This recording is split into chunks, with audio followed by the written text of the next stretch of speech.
Hello friends, I am Error Slayer and today I will show you how to fix Roblox continue installation without flag settings from error. If you're ready, as a first step, type allow an app through Windows Firewall into the search bar and open it. Then click the Change Settings button. Click the Allow Another App button.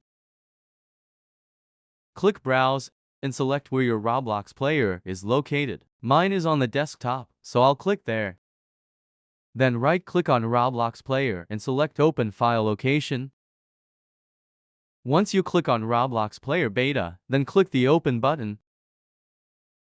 Now click the Add button.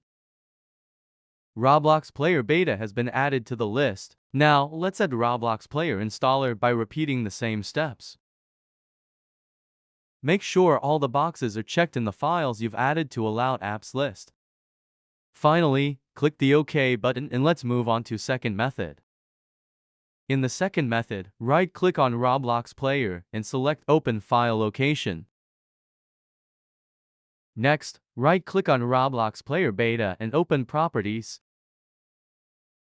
Click the Compatibility tab.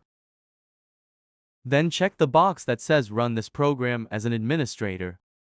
Finally, click the Apply button and then the OK button. Now, follow the same steps for Roblox player installer. After making all these changes, restarting your computer might also be helpful. I hope this how to fix Roblox continue installation without flag settings from error guide video has solved your problem. Don't forget to subscribe to my YouTube channel and like the video. Have a good day.